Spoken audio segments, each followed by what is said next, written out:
Hi Pisces, this is Pisces Hub. Welcome to my channel. So for today's video, gagawa tayo ng reading for Pisces sa araw na ito. Okay, so gamitin natin itong dalawang tarot card. Alamin natin kung ano mga posibleng mangyari, mga gabay mensahe ng ating tarot card for Pisces na nanonood ngayon. Okay, or yung mga taong nagdidil po kay Pisces. Okay, so this is a timeless reading Pisces. So kahit anong araw, buwan, taon, basta tugma sa'yo, take mo lang. Okay, so reminder lang po na ito ay general reading po. So, pwede pong mag-resonate sa'yo, pwede pong hindi. And this is a timeless reading.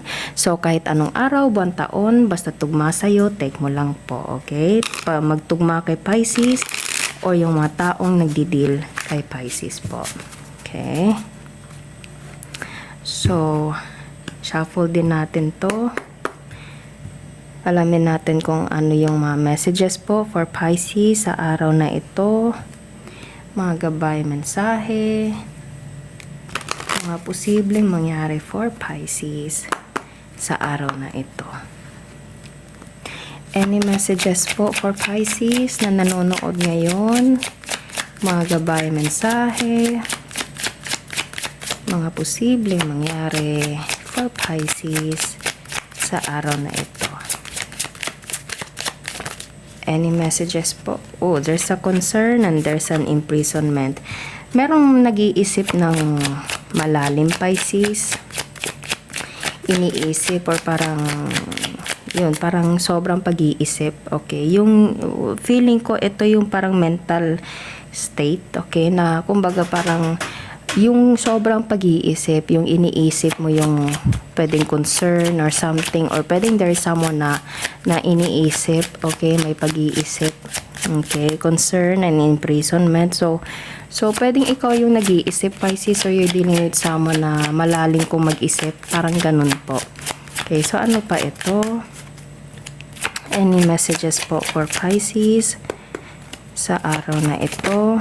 Okay, so there's a house and there's a high honor. House, high honor. Okay.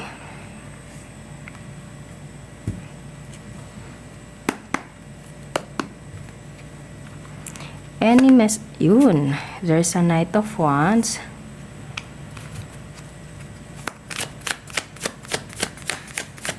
Any messages po?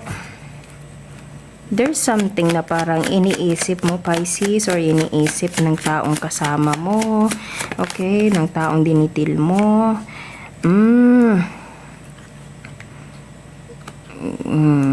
Okay. So, pwedeng ikaw to Pisces, or you're dealing with someone na, kumbaga, malalim kung mag-isip. Okay? Meron siyang mga gusto, meron kang mga gusto Pisces. Pwedeng sa future nyo, kasi meron tayo ditong bahay and the high honor. Kumbaga, ito yung gustong-gusto.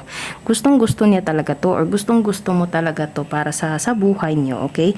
Yung bahay is pwedeng literal na bahay, or pwede ding buhay. Yung buhay nyo Pisces, anong tawag nito, yung future, pwede pong ganun. Okay, so pwedeng you're dealing with someone or ikaw na kumbaga malalim yung iniisip mo, meron kang iniisip, pwedeng tungkol ito sa bahay na parang naririnig ko yung word na rent, pwedeng rent sa bahay, okay, or parang future nyo, pwedeng future na bahay, okay, future house, pwede pong ganon. And the high honor means parang yun yung gusto, yun yung gustong maabot, yun yung isa sa mga goals na gustong maabot Pisces. And there's the Knight of Wands and Four of Wands. Pwedeng ito ay merong connection sa family, okay, or parang pagtatayo ng future home with someone Pisces, or you, o pwedeng meron kang, pwedeng pangarap mong magkabahay Pisces. Okay, na parang parang about sa bahay to Okay, there's a home. It started all at home. Okay, so kumbaga yung reading na ito is malaki yung impact sa word na home. Okay, or house or home. Okay, so pwede nga itong reading na to is pwede kang meron kang gustong pinapangarap na bahay, pwedeng nagpapatayo ka ng bahay, Pisces, or pwedeng gustong mong magkabahay, or pwedeng meron kang someone na dinidil and gusto mo siyang makasama sa buhay and magpatayo kayo ng sarili niyong bahay. Pwede pong ganun, okay? Yung kumbaga yung future niyong dalawa or ng taong to or itong mga taong mahal mo, pwede pong ganun. Kasi Knight of Wands, ito yung movement na andun yung parang passion. Okay? Kasi itong si Knight kasi, Knight is all about like moving. Okay? And meron siyang hawak na wand. Okay? Yung wand is all about passion, yung kagustuhan, okay? Yung nais. Okay? So, ito yon. And yung nais na Pisces is itong mapatayo itong pundasyon ng bahay. Okay? So, bahay pa rin.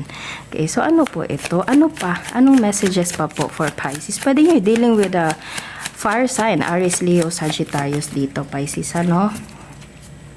So, ayan. Oh, yeah. Ayan, no. Pisces, you're dealing with someone na pwede meron ding itong connection sa someone na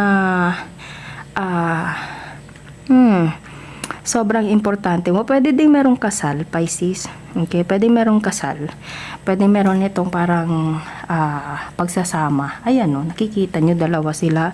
Ayan sila, Pisces. Oh, ayan, no, look. Ito siya, tas ito siya. Ayan, sobrang ganda. Parang para silang kinakasal, Pisces, para silang nasa altar.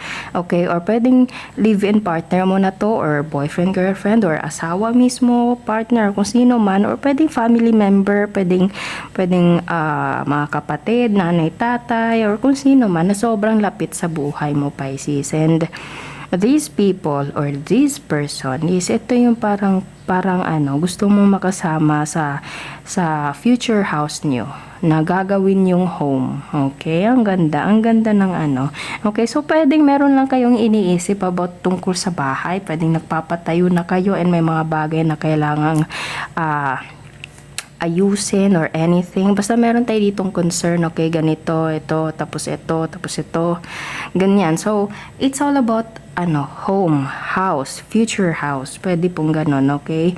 So, or pwedeng nasa bahay na kayo, Pisces, and pwedeng nag-aano kayo na kung ano yung kailangan pa sa bahay, yung mga ganong bagay, or pwedeng kung hindi man bahay talaga, yung kung sino yung nasa bahay, Pisces, kung sino yung mga kasama mo.